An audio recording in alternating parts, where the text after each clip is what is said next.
दोस्तों, आप सबका बहुत बहुत स्वागत है हैट्टी ट्रेवल्स के एनुअल लकी ड्रॉ में। 12 दिसंबर को हमारी कंपनी की सालगिरह थी और 12 दिसंबर को जो लोग हमारी कंपनी की बस में ट्रैवल कर रहे हैं उन सबको मिलेगा एक तोहफा। मुझे तो इस कॉन्टेस्ट के बारे में पहले मालूम ही नहीं था। मुझे भी नहीं पता था। मैंने भी ये खबर अखबार में पढ़ी। देखते हैं आज सरप्राइज गिफ्ट क्या मिलता है। और उनमें से किसी एक लकी आदमी को मिलेगा जैकपॉट, जो कि है 2 लाख रुपए का। बस। लेकिन उससे पहले आपको एक छोटा सा काम करना होगा और वो है ये फॉर्म, साधारण सा फॉर्म, वो आपको भरना होगा। तो फिर देर किस बात की है? आइए एक एक करके फॉर्म भरिए और अपने अंगूठे का निशान छोड़कर जाइए इसमें। ये लीजिए।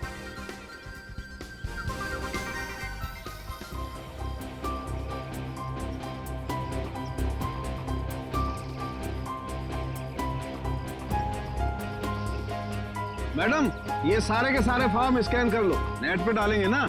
जी सर जी।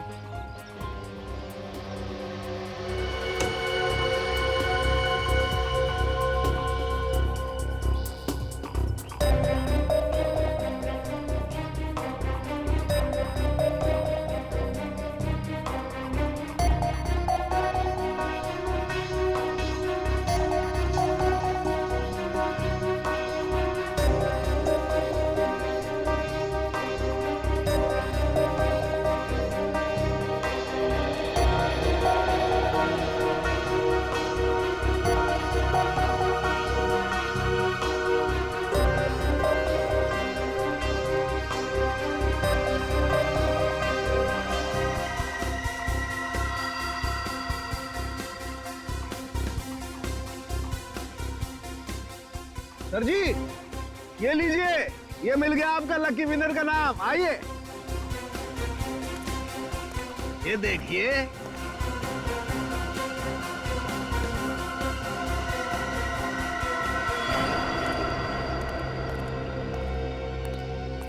दोस्तों, आप सबका इंतजार अब खत्म हुआ। अब हम घोषित करने जा रहे हैं विनर का नाम, जो कि है मिस्टर जगन। मैं जगन हूं। मैंने जैकपॉट जीत लिया। मुझे विश्वास ही नहीं हो, मैंने 2 लाख रुपए जीते। 2 लाख। सर कहाँ लेना है? आपके लिए हमने और भी कुछ सोच के रखा। उससे भी बड़ा सर? उससे भी बड़ा क्या सर? जेल का। जेल? जगन बाबू, सारी जिंदगी जेल में रहने का इनाम। ये कैसा मजाक है? मैं जेल क्यों जाऊंगा? मैंने ऐसा क्या किया है सर? चेतन का खून किया है, जहरीली सुई चुभोकर। मैंने खून?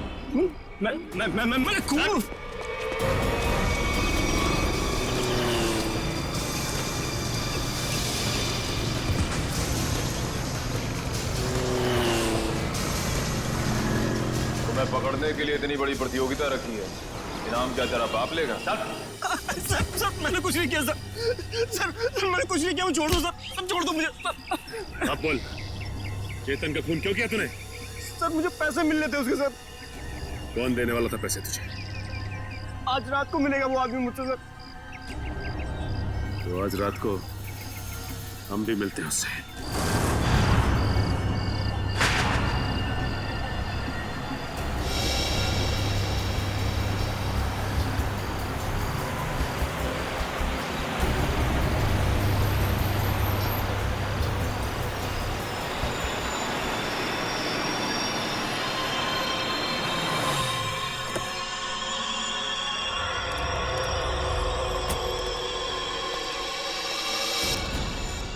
राम सेठ, वक्त के बहुत पाबंद हो तुम, मुझसे पहले यहाँ पहुँच गए।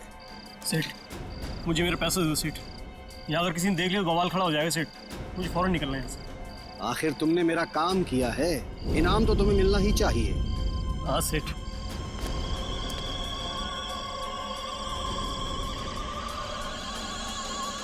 ये रहा तुम्हारा इनाम, देखना चाहोगे?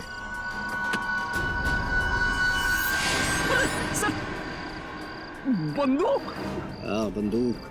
क्या मजाक है सेठ? ये मजाक नहीं और ना ही कोई खिलौना है, ये असली बंदूक है और चलती भी है। और इसीलिए तो अगली गोली तेरे सीने के पार ठोकनी है। मुझे क्यों मारना चाहते हैं? मैंने तो हेल्प की आपकी। इसीलिए तो अब तुम मेरे लिए एक खतरा बन चुके हो और मैं खतरों को पालता नहीं हूँ, उन्हें खत्म कर देता हूँ। फिनिश। बाय जगन।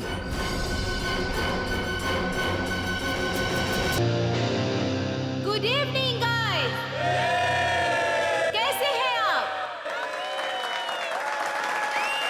आज की शाम आप जैसे संगीत प्रेमियों के नाम एंड आई मेक श्योर आज की शाम रॉकी एंड बैंड के साथ आप लोगों की बहुत ही यादगार शाम होगी। तो हो जाइए तैयार रॉक एंड रोल करने के लिए रॉकी के गानों के साथ।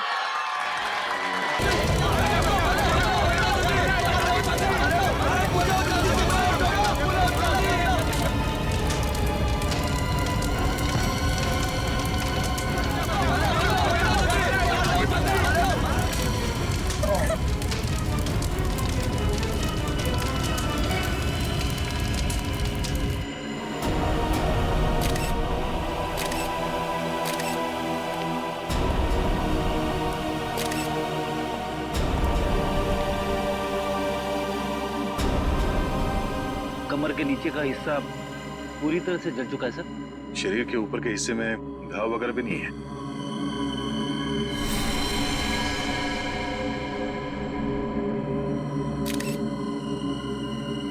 क्या स्टेज पे किसी भी चीज को हाथ तो नहीं लगा किसी ने?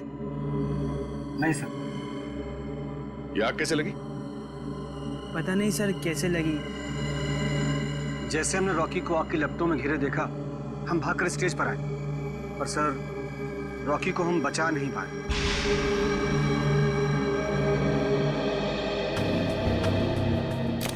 आप लोगों ने किसी को ये आग लगाते हुए देखा? या कोई जलती हुई चीज स्टेज पे फेंकते हुए देखा किसी को? बड़ी अजीब बात है, स्टेज के बीचों बीच अचानक आग कैसे लग सकती है? स्टेज में कुछ है। एक काम करो, स्टेज को अच्छी तरह से चेक करो।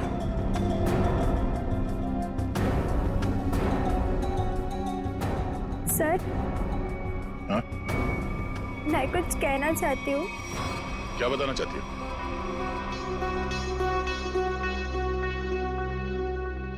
पर यहाँ नहीं, आप आइए मेरे साथ। चलिए।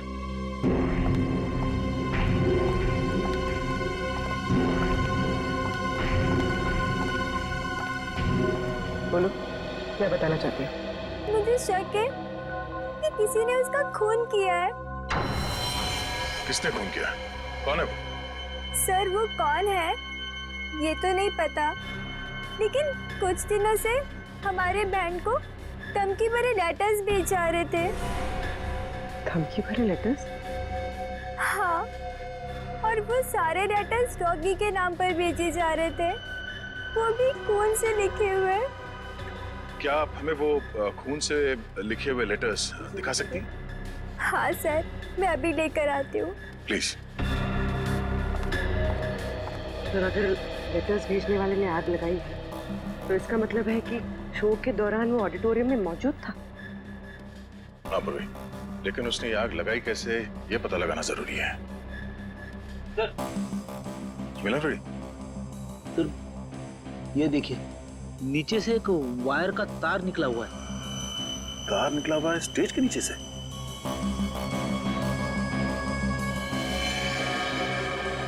वो भी ठीक उसी जगह पे जहां पे रॉकी खड़ा था जलने से पहले।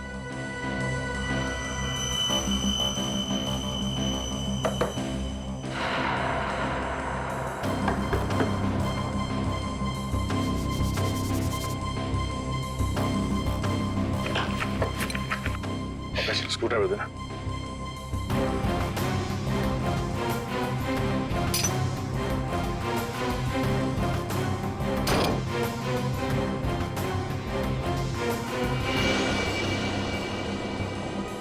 सर, नीचे तो एक कमरा है। हाँ, लगता तो कुछ ऐसे ही है। नीचे जाके देखते क्या है, जरा टॉर्च देना।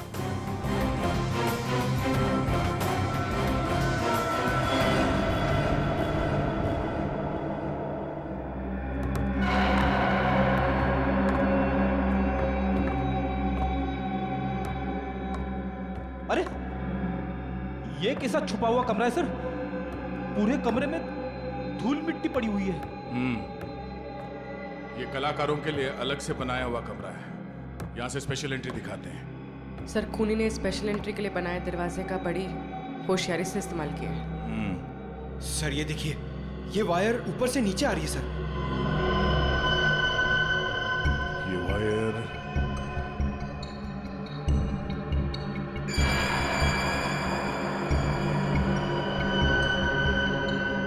ये क्या? चिपचिपा सा।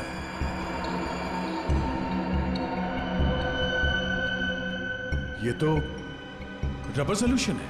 सर रबर सोल्यूशन यहाँ पर? हाँ, यहाँ पे क्यों? ओह, अब समझ में आया ये सारा मामला है क्या?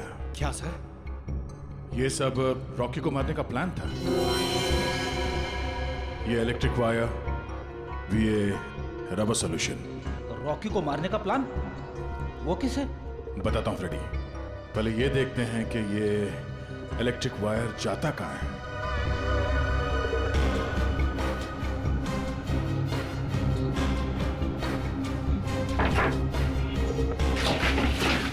संभाल के।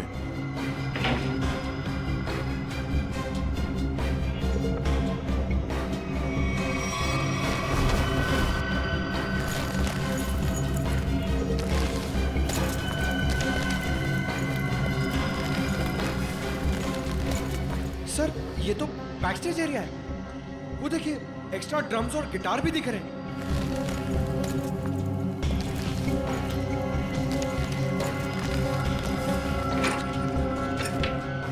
ये देखो, वायर मेन स्विच से कनेक्टेड है। आपको समझ में आया फ्रेडी? फ्रेडी, रॉकी ठीक उसी जगह पे खड़ा था जहां से हम लोग नीचे आए, और ये वायर उस दरवाजे से कनेक्टेड था और आसपास रबर सोल्यूशन पड़ा हुआ था। जैसे ही कंसर्ट शुरू हुआ, किसी ने ये मेन स्विच ऑन कर दिया, वायर में शॉर्ट सर्किट हो गया और रबर सोल्यूशन में आग लग गई, और आग इतनी तेजी से फैली कि रॉकी कुछ कर नहीं सका, वही मारा गया बेचारा। सर अब खूनी का कैसे पता चलेगा? ये बैक स्टेज है, इसका मतलब है यहाँ के किसी स्टाफ ने कुछ देखा जरूर होगा। एक काम करो, यहाँ पे जितने भी स्टाफ काम करते हैं उन सबको ऊपर इकट्ठा करो। चलिए।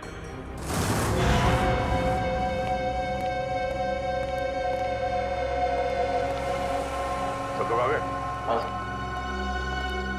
अच्छा एक बात बताओ, शो स्टार्ट होने वाला था या फिर शो स्टार्ट हो चुका था? उस वक्त आप में से किसी ने स्टेज के पीछे जो कॉरिडोर है, उसमें जो इलेक्ट्रिक स्विच बोर्ड है, उसके आसपास किसी को देखा था? स्विच बोर्ड के पास? वो क्यों? क्योंकि किसी ने वायरिंग के साथ छेड़छाड़ की है और वही आदमी रॉकी की मौत का जिम्मेदार है। ओ नो सर, ये आप क्या कह रहे हैं? सर मैं तो स्टेज पर था रॉकी के साथ। और जो बैंड मेंबर्स परफॉर्म नहीं कर रहे थे वो लोग भी स्टेज पर खड़े थे रॉकी को चीयर करने के लिए। और तुम कहाँ? तुमने किसी को देखा स्विच बोर्ड के पास जाते हुए?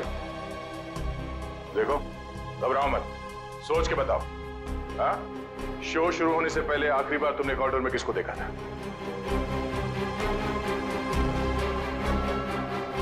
सर इसे देखा था मैंने सर। करण, ये तुम क्या बोल रहे हो? सर मैं झूठ नहीं बोल रहा हूँ, इसे ही देखा था मैंने कॉरिडोर में यहाँ। आप बताओ मिस्टर करण, तुम कॉरिडोर में गए थे या नहीं? सर हाँ मैं गया था, लेकिन क्या करने गए थे तुम वहाँ? हाँ? तुम्हें शो में परफॉर्म नहीं करना था? सर मेरा गला खराब था और मुझे पता था कि मैं गा नहीं पाऊंगा, इसलिए मैंने डिसाइड किया था कि मैं रॉकी के साथ परफॉर्म नहीं करूँगा सर। लेकिन मैंने रॉकी को नहीं मारा है सर। अच्छा सर, कॉरिडोर में और स्टेज के आसपास सीसीटीवी कैमरे लगे हुए। तुम और पंकज सीसीटीवी की रिकॉर्डिंग चेक करो, पता चल जाएगा ये आदमी सच बोल रहा है या झूठ। सर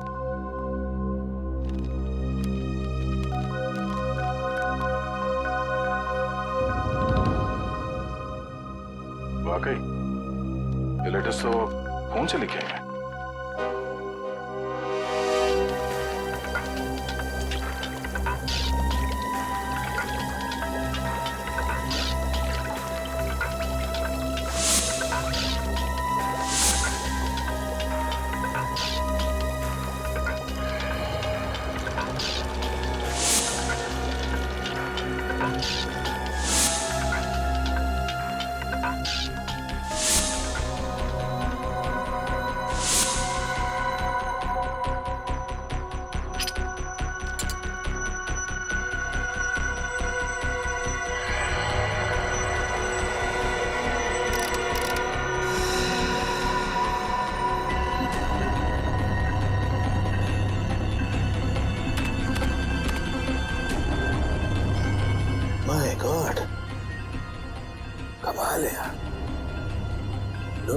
देने का भी क्या क्या तरीका निकालते हैं। के किस सोच में पड़ा है तू? बॉस, ये जो लेटर्स हैं ये खून से लिखे गए। तो इसमें कौन सी अजीब बात है? अजीब बात यह है बॉस कि ये जो खून है वो इंसान का नहीं है, जानवर का खून है। जानवर के खून से? हाँ, ये लेटर्स भेड़ के खून से लिखे गए हैं बॉस, भेड़ के खून से। भेड़ के खून से? और क्या पता चला? ये लेटर्स मैंने अच्छी तरह से स्टडी किए हैं। जिस किसी ने भी ये लेटर्स लिखे हैं वो बहुत ज्यादा पढ़ा लिखा इंसान है। सलून साहब, ये रॉकी के शरीर पे जले हुए के अलावा किसी और चोट या घाव का निशान? नहीं सचिन, इस रॉकी के शरीर को मैंने अच्छी तरह से चेक किया है और किसी किस्म का कोई निशान नहीं है। इस रॉकी का शरीर आधा जल चुका था और जलने की वजह से इसकी मौत हुई। सर, जिसने भी ये धमकी भरे लेटर्स भेजे हैं, सर वही खूनी है क्या? हाँ निखिल, जिसने भी ये धमकी भरे खत लिखे हैं ना, उसी ने खून किया है। पर एक बात है, भेड़ का खून मुंबई जैसे शहर में आसानी से नहीं मिल सकता। वो जरूर किसी जंगल वाले इलाके या फिर फार्म हाउस वाले इलाके से ही मिला है।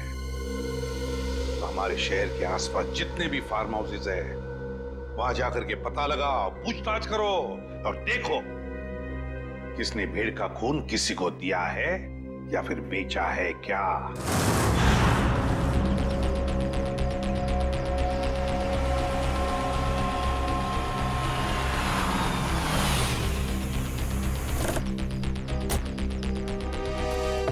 सर, शहर के आसपास 2 ही फार्म्स हैं जहाँ पे भेड़ बकरियां पाली जाती हैं। एक पनवेल में है सर, जहाँ में कुछ पता नहीं चला।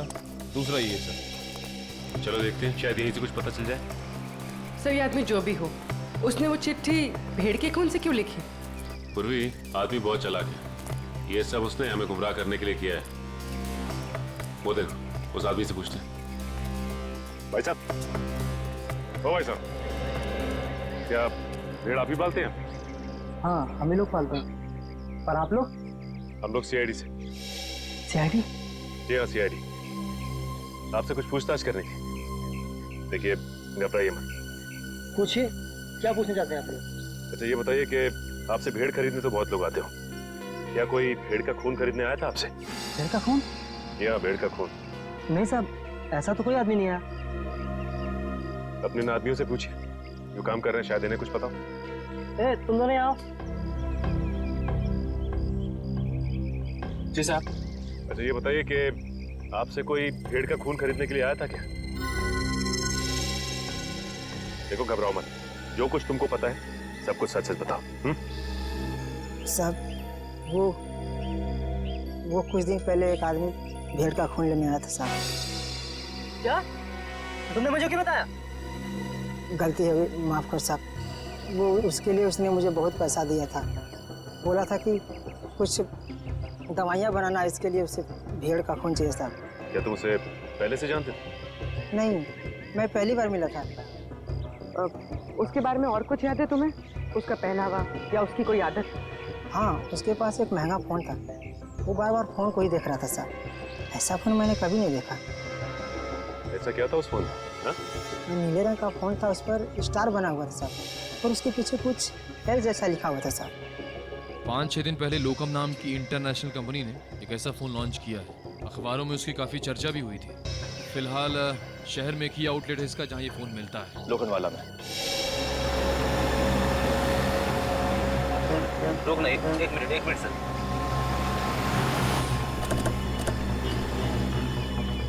सर, ये उस मोबाइल कंपनी की दुकान है जिसके बारे में सचिन सर ने फोन करके बताया था। सुनिए भाई साहब, हमें एक मोबाइल के बारे में कुछ जानकारी चाहिए जो हाल ही में मार्केट में आया है, आपकी कंपनी का। कहीं आप लोकम की बात तो नहीं कर रहे हैं? हाँ, लोकम का नीले रंग का फोन, पीछे एल लिखा हुआ और आगे स्टार बना हुआ। कहीं आप इस फोन की बात तो नहीं कर रहे? हाँ, इसी फोन की बात कर रहे हैं। बोलिए साहब, क्या जानकारी चाहिए? सबसे नया मॉडल है, 10 दिन पहले ही लॉन्च हुआ है। आपको चाहिए तो अभी से बुक कर दूं? नहीं, हमें खरीदना नहीं, हमें ये पता करना है कि ये फोन किन किन लोगों ने खरीदा है। हमें उनकी लिस्ट चेक करनी है। पर क्यों साहब? देखिए, हम सीआईडी से और एक खून के सिलसिले में तहकीकात कर रहे हैं। जी बिल्कुल। अभी तक हमने सिर्फ 12 पीसी बेचे हैं, कस्टमर का रिस्पांस देखने के लिए।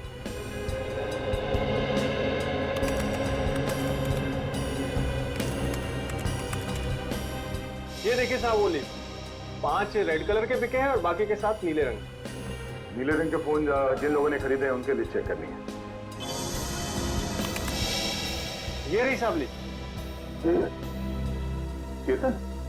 लेकिन चेतन तो उस न्यू एज रॉक बैंड का मेंबर है, वो भला अपने ही आदमी का खून क्यों करेगा? ये तो चेतन ही बताएगा। फिर घर चलते हैं। जरा इस चेतन का एड्रेस है।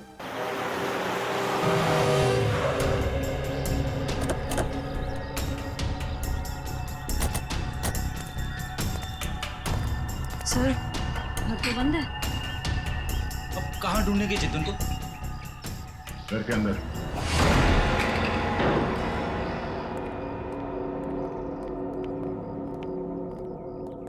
घर के अच्छी तरह से तलाशी लो, देखो कुछ मिलता है क्या।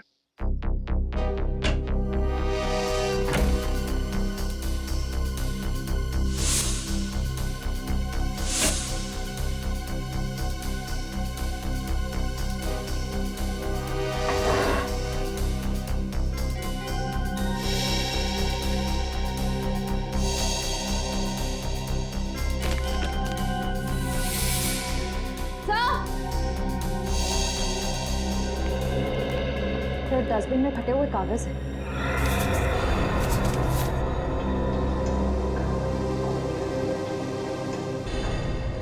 ये तो कोई ड्राइंग जैसा है। लगता है चेतन ने कोई ड्राइंग बनाई होगी और घर से निकलने से पहले इस कागज को फाड़ के चला गया होगा। टुकड़ों को जोड़ के देखते हैं, पता चल जाएगा इस चेतन ने क्या ड्राइंग बनाई थी।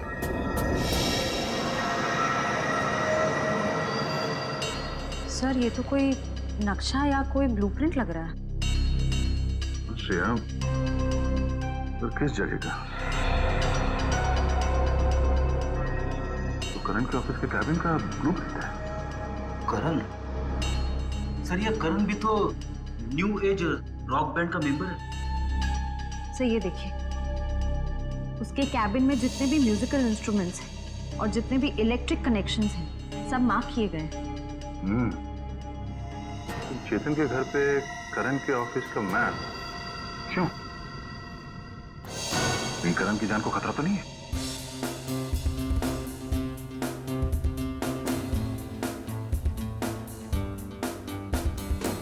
रॉकी सर की बहुत याद आती है। उनकी आवाज में एक अलग ही जादू था। हाँ यार, वो एक अच्छे कलाकार ही नहीं बल्कि एक अच्छे इंसान भी थे। सीआईडी यहाँ हमारे ऑफिस। करण का बात क्या है सर? हमें कुछ जरूरी बात करनी है उससे। सर वो तो बाहर गए हुए। कहाँ गए? सर पता नहीं सर। अजीब बात है सर, स्टाफ को बिना बताए करण कहीं चला गया। करण का कैबिन कहाँ है? वो रहा सर। ठीक है चलो। सर रुक जाइए सर। सर करण सर के कैबिन में जाना मना है सर। चुपचाप मुंह बंद करके यहाँ पे खड़ा रहे। सीआईडी के काम में दखल देने का अंजाम जानते हो तुम? मगर सर करण सर ने कहा अंदर केबिन में खतरा है, इसलिए सर किसी को वहाँ मत जाने देना। खतरा है? हाँ सर। फिर तो जरूर जाना पड़ेगा।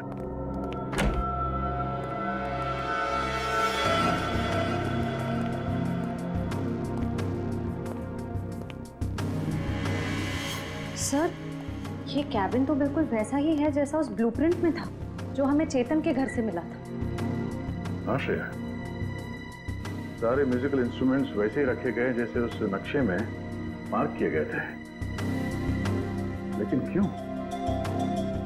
जरा देखो कुछ मिलता है क्या?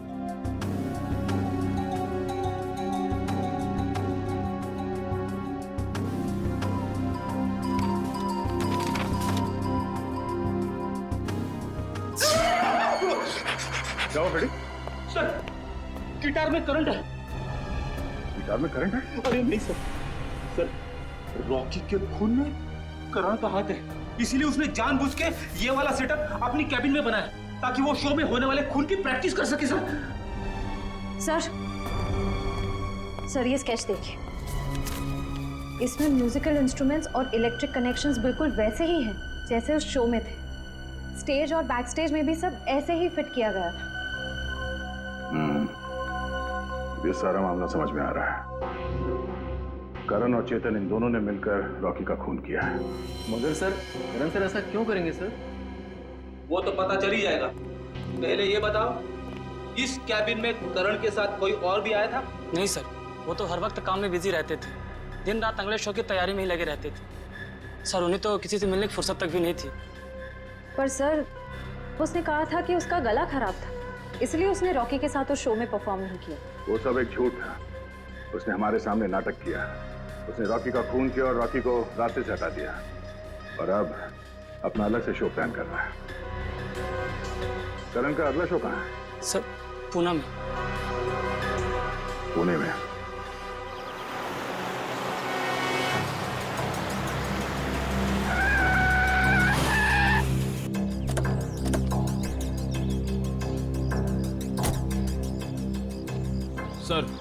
सर मोबाइल कंपनी के हिसाब से चेतन के फोन का आखिरी लोकेशन यहाँ पे ट्रेस हुआ है सर। सर इसी सुनसान जगह पर चेतन ही आया क्यों होगा?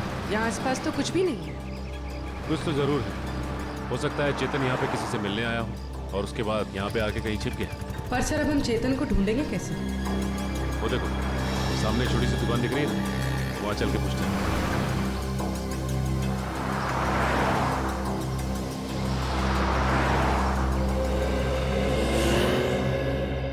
कहिए साहब, क्या लेंगे? चाय, कॉफी या फिर गर्मा गर्म समोसे? जी बस आप इतना बता दीजिए कि आपने इस आदमी को पहले कभी देखा है? हाँ साहब, देखा है साहब। ये मेरे ढाबे पे आया था। कितनी देर पहले आए थे यार? यही कोई 1.5-2 घंटा हुआ होगा। मैंने उससे पूछा भी कि कुछ खाना पीना है, तो बोला नहीं, खाने पीने का वक्त नहीं है उसके पास। फिर वहाँ कोने में बैठकर किसी का इंतजार करने लगा। फिर कोई मिलने आया इससे?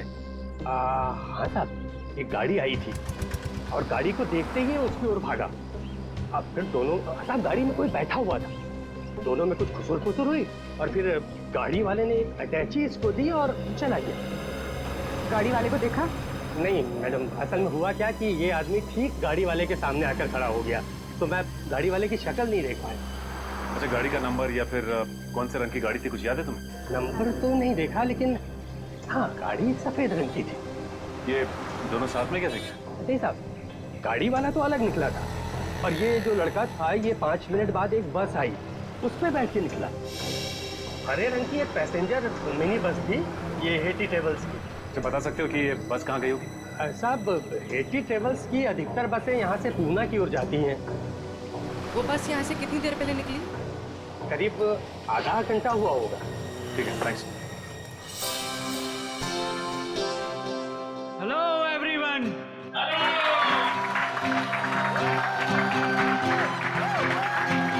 तो आखिरकार वो दिन आ ही गया जिस दिन का आप सबको बेसब्री से इंतजार था। तो अपने दिलों को थाम के बैठिए, क्योंकि अब आपके सामने आ रहे हैं आपके दिलों की धड़कनों को तेज करने the one and only mister Karan.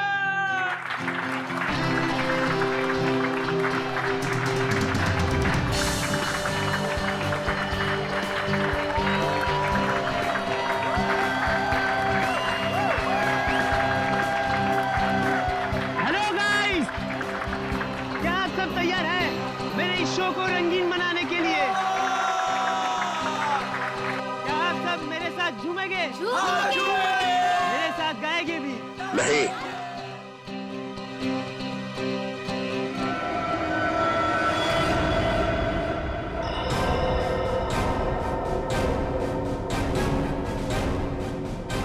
CID यहाँ? हाँ, आप लोग सब प्लीज बाहर जाइए। हम करण जी का शो अकेले में देखना चाहते हैं। टेंशन लेने की जरूरत नहीं है, तुम्हारे पैसे तुम्हें मिल जाएंगे। चलो चलिए चलिए। नहीं नहीं, ये नहीं हो सकता। रुक जाइए आप सब लोग, ये मेरे जिंदगी का पहला शो है। मैं लोगों को बता देना चाहता हूँ, मैं ही नंबर 1 रॉकस्टार हूँ। तुमने तो कहा था कि तुम्हारा गला खराब है, अब तुम गाओगे कैसे?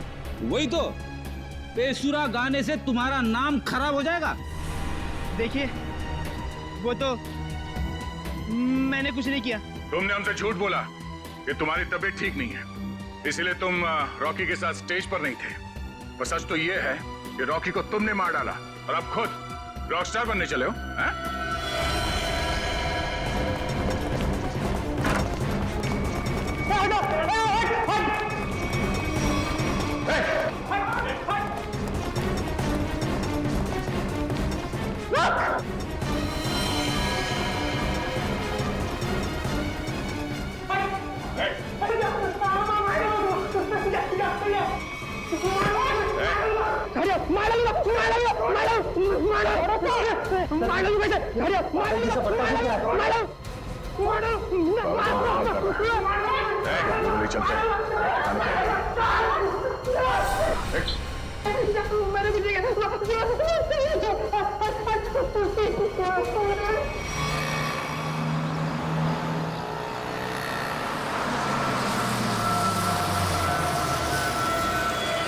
चलो चलो सब लोग उतरो, लास्ट स्टॉप आ गया, चलो चलो सब लोग उतरो, लास्ट स्टॉप आ गया, चलो।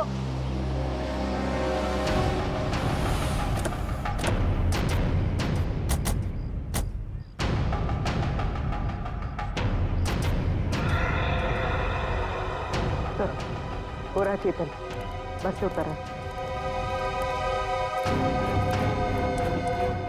सर बार बार पीछे मुड़ के देख रहा है, ऐसा लग रहा है काफी डरा हुआ है। गलत काम करेगा तो डरेगा ही।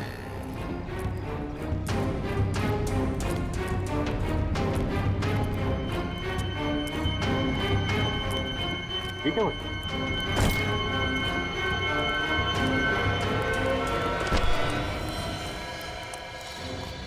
प्लीज प्लीज प्लीज हटिए हटिए प्लीज। माय गॉड, ये तो मर गया। मर गया? अचानक क्या हो गया इसे?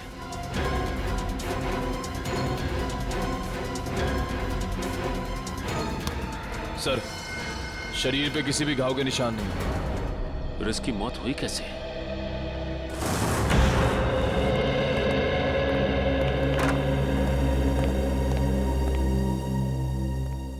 बताओ करण, एक कलाकार होने के बावजूद भी क्यों किया तुमने ये? है?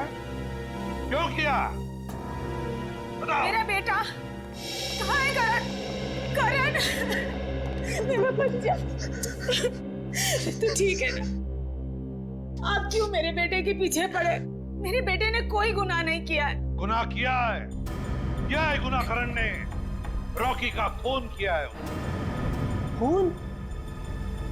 नहीं नहीं एसीपी साहब, लगता है आपसे कोई भूल हो गई है। देखिए मेरा बेटा किसी का खून नहीं कर सकता। अच्छा, करण के ऑफिस में वो म्यूजिकल इंस्ट्रूमेंट के साथ बिजली के तार क्यों जोड़े गए?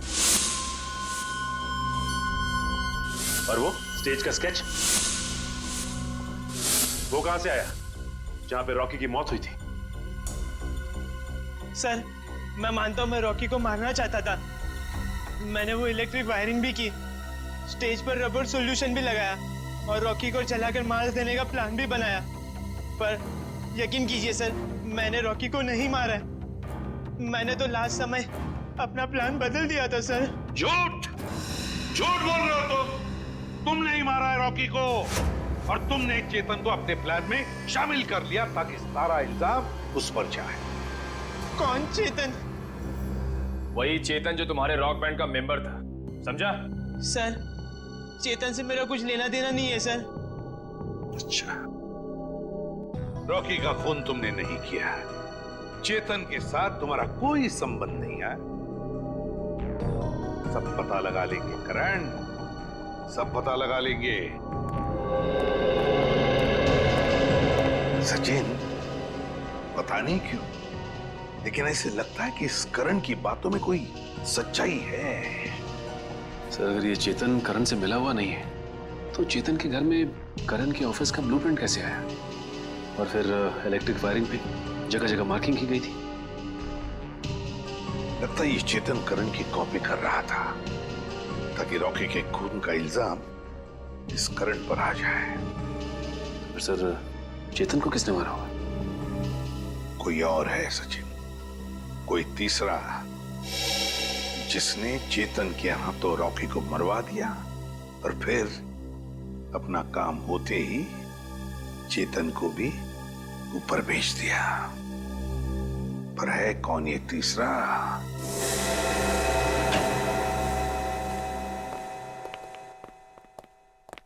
सौन के रेजिग्नेशन दे दे, इस्तीफा दे दे। क्यों दे दूं भाई इस्तीफा? क्योंकि तुझे अब तक पता नहीं चला कि चेतन को मारा कैसे। तुम्हें कैसे मालूम नहीं पता लगा पाया है? अरे यार आधी बात पता चल चुकी है। तो फिर बता ना जल्दी। देखो इसकी मौत जहर देने की वजह से हुई। क्या जहर देगी? हाँ जहर देगी। अब जहर कैसे दिया गया है इस बात का पता लगना बाकी है। अभी पता लगता है ना यार, 1 मिनट रुको ना यार तुम।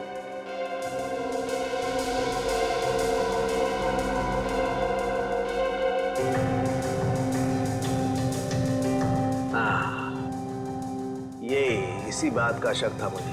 ये देखो ये निशान बॉस, ये सुई का निशान किसी ने यहीं से इंजेक्ट करके इसकी बॉडी में जहर पहुंचाया है। लेकिन सर चेतन तो हमारे सामने बस चल था, बिल्कुल ठीक ठाक था। और जब हमने इसका पीछा किया तब भी बिल्कुल ठीक ठाक था। और सर वो मरा भी हमारे सामने, हमने तो नहीं देखा किसी को उसे इंजेक्ट करते हुए। सचिन इसे 15-20 मिनट पहले ही जहर दिया गया। बॉस ये स्लो पॉइजन है, 15-20 मिनट के बाद असर करता है। तो इसका मतलब है चेतन को पॉइजन दिया गया बस में। मतलब खूनी बस में ही था जब चेतन बस में था। मगर सर चेतन को अगर बस में इंजेक्शन दिया गया तो उसे पता कैसे नहीं चला? भीड़ थी निखिल, बस में भीड़ थी। भीड़ का फायदा उठाया होगा खूनी ने। लेकिन सर अब खूनी तक पहुंचेंगे कैसे? मैं आप लोगों की मदद कर सकता हूं। तो फिर टाइम पास क्यों कर रहा है? अबे पता ना जल्दी। बॉस इसकी कलाई पर एक चमड़े का बेल्ट था, उस पर और इसकी कलाई पर मुझे उंगलियों के निशान मिले। किसके निशान मिले सारुण के? अब इसकी उंगलियों के तो है नहीं, तो शायद वो निशान खूनी के होंगे।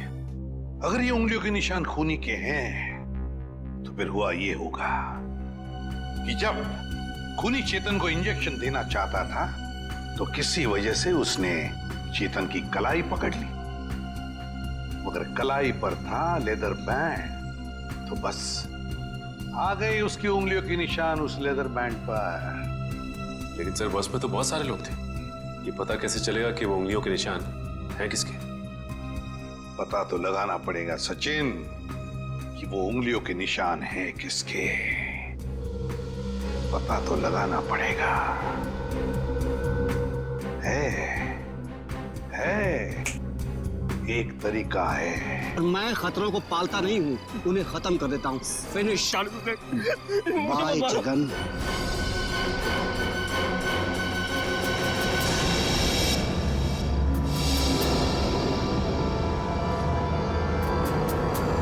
परिमल जी,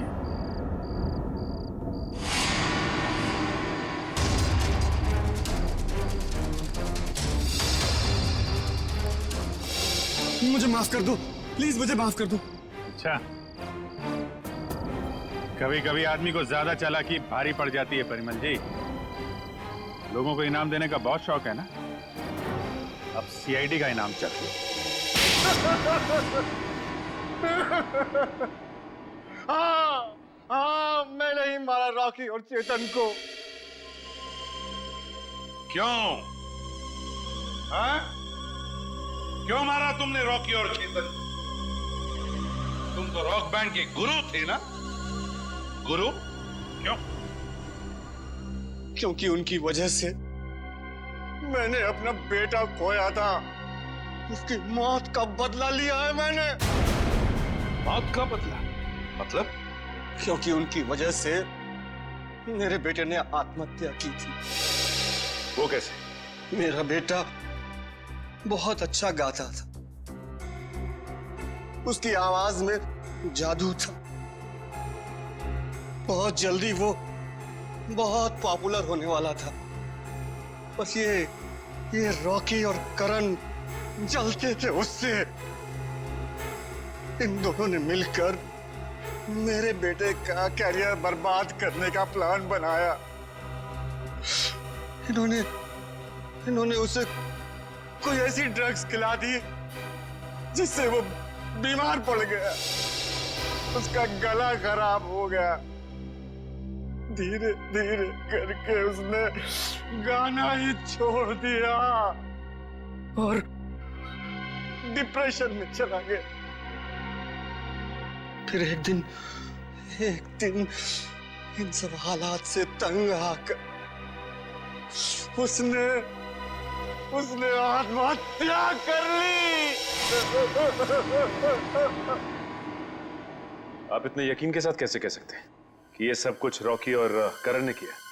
क्योंकि मेरे बेटे के मरने के बाद एक दिन मैंने रॉकी और करण की बातें सुन ली थी, मगर उन्हें नहीं पता था कि मुझे उनकी असलियत पता चल चुकी है। और इसलिए तुमने रॉकी को मार डाला।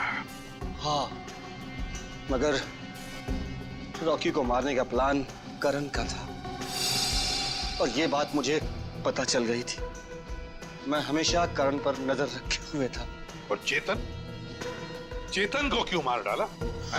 क्योंकि रॉकी को मारने का सारा काम मैंने चेतन से ही करवाया था। वो इलेक्ट्रिक करंट का तार भी उसी ने लगाया था। चेतन मेरे बारे में सब कुछ जानता था।